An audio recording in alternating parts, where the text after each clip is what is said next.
What's up guys, it's DoubleZug. So despite Hagara being a later boss in the raid, I do think this is actually pretty much the easiest heroic in the raid. I do think it is a little bit easier than Morchok, honestly, despite having quite a few mechanics. Unless you're going to do like the super optimal sweaty like racer strat that I'm going to be showing you in the XXU video, which does require some HPS check as well as pretty good positioning and pre-planning on like the lightning conductor sections of the fight. If you just do this like the basic Blizzard intended way, it's pretty easy, and the numerical checks on this fight are very easy. You can just run a bunch of healers if you don't meet the HPS check, and your damage should be just fine. So all that being said, let's go over the basic mechanics in this fight. Hagara is a shaman, and the fight is sort of like elemental themed, with the main section having an ice theme, and then with alternating ice and lightning intermission sections of the fight. The main section of the fight mainly just tank and spake for the DPS, however there is a little bit of a range mechanic with these icicles. You can see these blue orbs that are going to be spawning on the edge of the arena. These will shoot ice lances towards the boss. If these hit a melee player, they will reduce their attack speed, so you want to soak these with ranged or healers. On heroic, these will add a stacking frost damage taken debuff to anyone who soaks them, so you will have to alternate and not let that stacking buff get too high. The boss will also occasionally cast Shattered Ice on a random player, doing high direct frost damage as well as applying a slowing effect.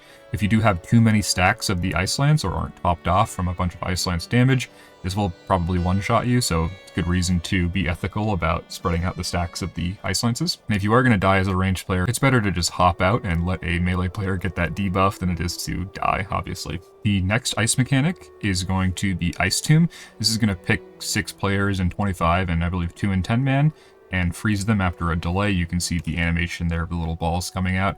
If you get targeted by this, you just want to stack underneath the boss as close as possible for cleave. This does not AoE freeze like the Cindergosa Ice Tomb, but it does do LOS, so you have to be careful if you're a ranged player or a healer not to get LOS on the tank or on the boss, which can be super annoying if you've ever like healed or DPS Shanix. You know what I'm talking about, with the dog getting frozen in the crystal tomb, blocking LOS on, you know, the tank or the boss. These tombs also do some ticking damage, but as you can see on raid frames here, it's very, very low and super healable. So the main reason you want to break those tombs quickly is just for DPS uptime. It's not going to kill anybody. The only other mechanic in the main phase is going to be Focused Assault. This is a tank buster mechanic, and it's basically the only significant tank damage in the whole fight. So you should have plenty of personals and externals for every use of this. This effect cannot be like blocked, dodged, or parried, but Blood DK's Death Strike, scaling off of damage taken, is very, very effective at healing this up. So, you know, Blood DK is mogging the block tanks yet again. So just make sure your Blood DK is, you know, focusing on the Focused Assault cast and saving runes for Death Strikes, as well as having, you know, a personal or an external up for each one. They do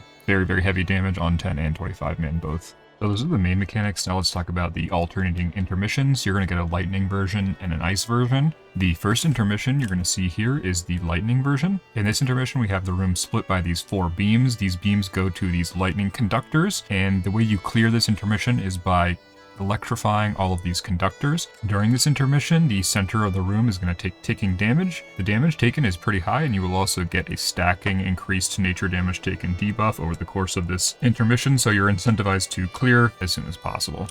As the lightning phase begins, a lightning ad will spawn on one of the conductors. Once you kill this lightning ad, it will electrify the conductor that it spawned on, and that conductor will then electrify nearby players, and that lightning will chain between players and pets and guardians that are close enough. The way you clear this phase is by connecting that chain to all 4 conductors. The Blizzard intended way you do this is by staying out of all the damage in the middle and just by making a circle around the outside of the arena. However, you'll see that this Who Kill has a little bit of a different strategy where you're going to be pre-positioning players, pets, and guardians, including like earth elementals, stuff like that, in a cross formation, such that as soon as this ad dies, you're going to be chaining the electrification to every single conductor almost instantly. So let's watch how they do that now. You can see the ad's going to die here.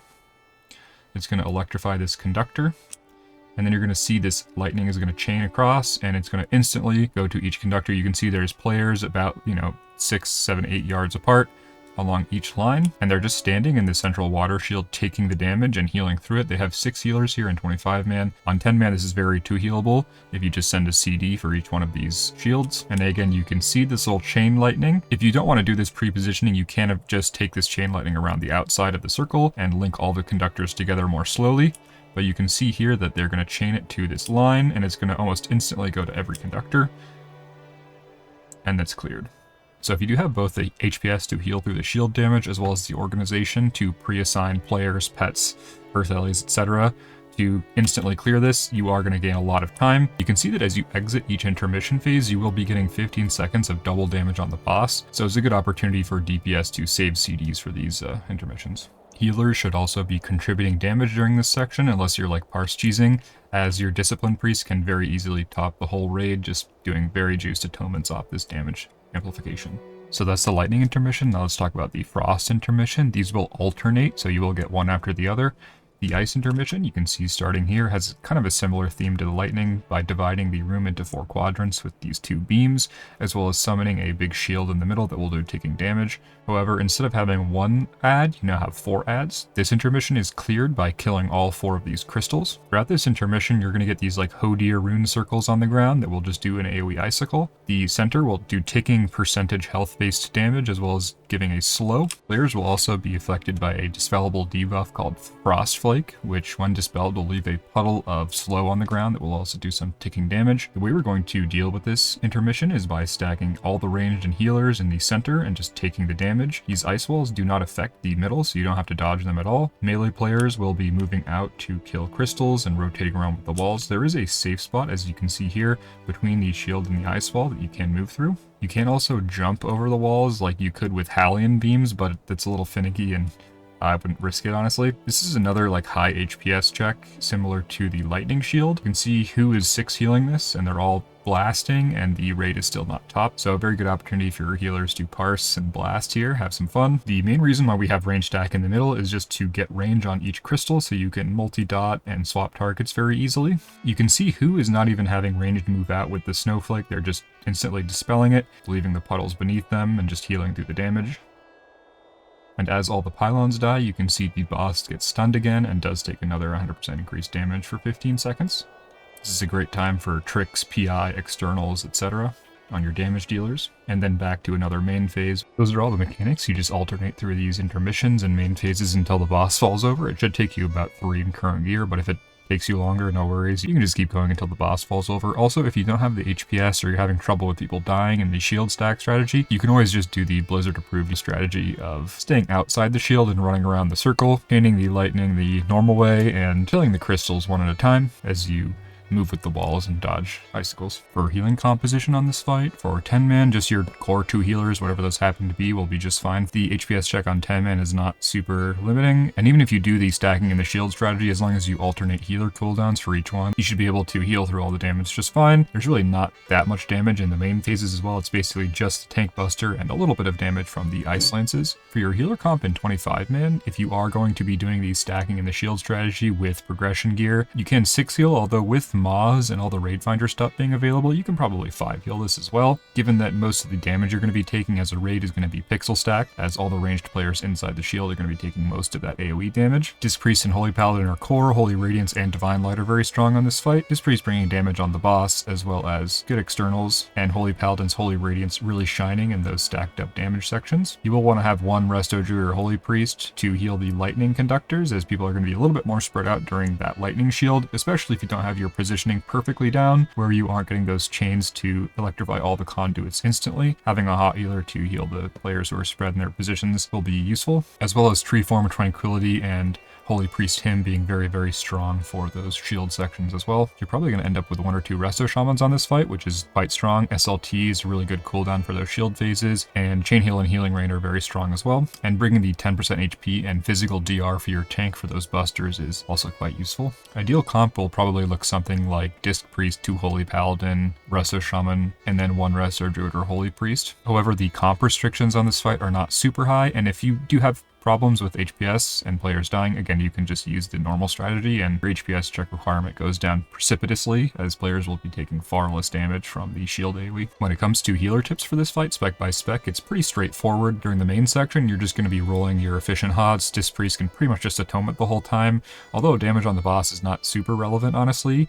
There's just not really much damage at all to heal. I also recommend playing decently close to the melee for splash healing, as well as to reduce the distance you have to move if you do get Ice Tomb. Roll Hots on the Ice Lance Soakers, and try to keep up 10% Fizz DR on the tank for those focus assaults. You also can do things like pre-Power Word Shield and pre-cast a Greater Heal, Divine Light, something like that for the tank on those focus assaults. However, if you do have like a personal or an external for those focus assaults, you shouldn't have deaths, especially if your DK is properly pooling runes.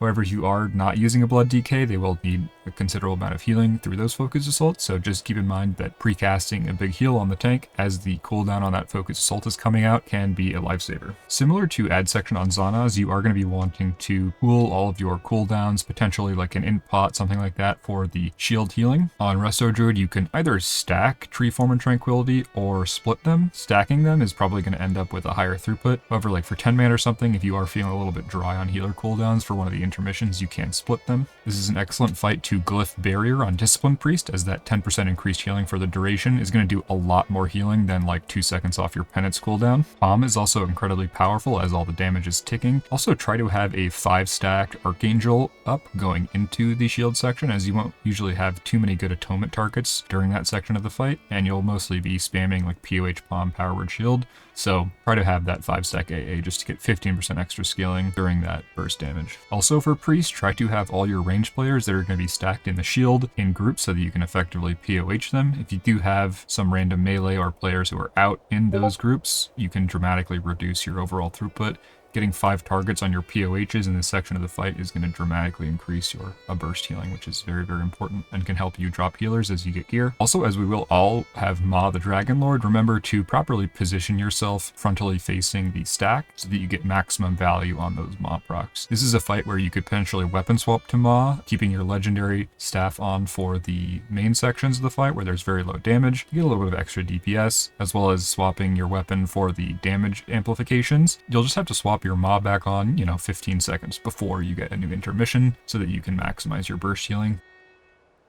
When it comes to specs for this fight, if you do have a tankiness spec with like Focused Will or Inner Sanctum for Zanas or Ultraxion or some fight like that, you can run it on this fight. However, I don't think it's really that big of a deal, given that the only significant physical damage taken is on the tank. If you have one source of inspiration, that's pretty much all you need for this fight, so you can drop inspiration. Again, also a good fight for Glyph with Power Word Barrier. For Holy Priest, I would just recommend taking the standard spec. However, there's 2 swaps you can make here. You can take Blessed Resilience. This is going to be pretty strong for some of these fights, I think, as well as giving your Resto Druid the opportunity to juice up some of their FLOs. You can also take Archangel over Darkness if you have your haste breakpoints squared away and you want to have a little bit of extra burst for those shield sections. However, I would just always default to taking Darkness over Archangel personally. For Shaman, I'd run like a typical 2-3 Nature's Blessing Totem Duration spec. Totem Duration here is going to be really nice for your SLTs in those shield sections. I'd also run 2 in Blessing of the Eternals because the raid's going to drop pretty low here, so you're going to get quite a bit of value out of this on your healing reigns. For Druid, I'd take just a standard raid healing setup with Blessing, Genesis, Moonglow. However, there's potential for some Nature's Ward value on some of these fights where you're getting low. You drop a point in Nature's Bounty for 1 in this. Interesting to experiment with. I would never really go Perseverance. I just think you get a lot of throughput loss for 2% per point. It's just not really worth it. You have Barkskin up enough as a Resto Druid that you shouldn't really be dying to damage that would be prevented by Perseverance, in my opinion. For Paladin, I just take the standard build. You can go Podge or the Wog talents. You're probably not going to be wogging that much on this fight, but there's really not that much of a difference. It's just a few percentage points of move speed. I just wouldn't ever drop 3 in Tower of Radiance for any Pally build, honestly. You should also take Dispel for this fight as well. Wall Glyph is also quite nice here. However, it's kind of annoying to have to swap this around, and you do want the unglyphed version for more chalk, so if you're super lazy, I would just keep this unglyphed for the raid. So those are the healing tips, and that's the guide. If you enjoyed the video, send a like and subscribe. If you have any questions, you can comment below or join my Discord server. If you have any tech to share with the class as well, feel free to comment it below. Thanks for watching. Swobu, Zug Zug.